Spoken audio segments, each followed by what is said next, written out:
I've always told myself that you could be interested in women and not be gay, because you had to have some sort of emotional attachment, and I never did, and that's why I wasn't gay. And then I met this person and I had this really intense emotional attachment, and I couldn't actually get away from the fact that I was gay. I couldn't reconcile being black and being gay. It placed me, after 38 years, that I had just oppressed my own self. I was very miserable before. I wouldn't go out, I didn't socialise, very aggressive towards men. I thought I had social anxiety, and all of these things, I realised that all of those things were because I was denying who I actually was. Coming out has been everything to me. It's made me realise that I have interests, and that I want to be more involved with those interests. It's helped me want to reach out to different social groups, empower them, allow their voice to be heard, challenge people's opinions, negative opinions about being gay, being black, being disabled, having mental health problems, all of those things. It's been everything to me. It's made me happy, it's empowered me, it's given me joy. I've never been in a better place in my life, ever. I knew I was gay when I was 7, but I came out to my parents when I was 11. My mom, she was quite sure that I was gay, but she was like, oh, my son himself will turn up to me and tell me. And I just walked up to her and just quite confidently just spoke in front of her that I'm gay.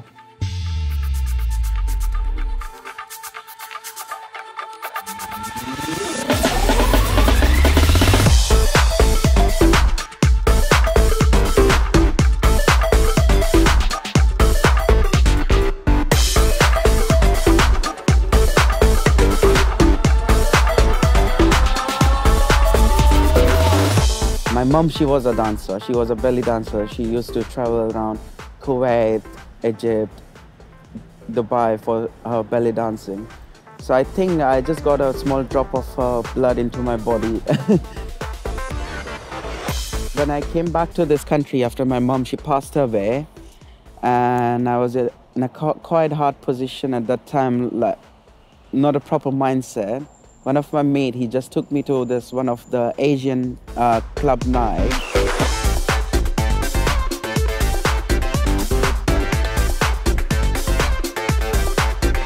I was just sitting there watching a drag queen. Her name was Asifa. So that just inspired me, and like, yeah, that could be a second side of me inside. So yeah, from that particular moment, and I would say Asifa Lahore was my first inspiration for being a drag. I think culturally, especially in the UK, things have moved on, and I think it's much more acceptable culturally within society to be gay, and there are many people who now know someone who knows someone who knows someone who is gay. But I think within the community itself, I think that it probably is still quite prevalent. So I think it's definitely an issue that I'm willing to continue to challenge, and I think the more vocal you are, the more visual you are, I think the more it will help people who are in the position that I was previously. Intersectionality, as far as I understand it, and I'm no expert, is basically helping marginalised groups understand where they are placed within the social economic power structures, and understanding the effects that these structures have upon them and the detrimental effect that it can have upon them. Born up with this name as a drag name as Razia Irani, when I did my first drag show, I was just sitting in a bar thinking about it. Should I keep the Razia Irani personality separate from what I am?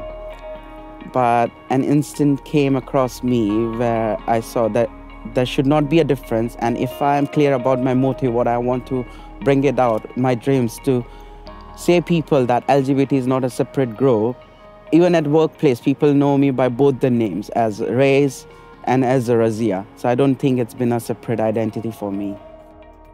First and foremost, I identify as a black person, and I'm very proud of being a black person. I think before I didn't really identify truly with my culture because I felt it ostracized me because of my sexuality. And with intersectionality, I've realized that I can be both and I'm entitled to be both and I can claim both if I want to. As a black woman, I feel very positive about being a black gay woman, and I take full ownership of those words, and I'm happy to be categorised in that way.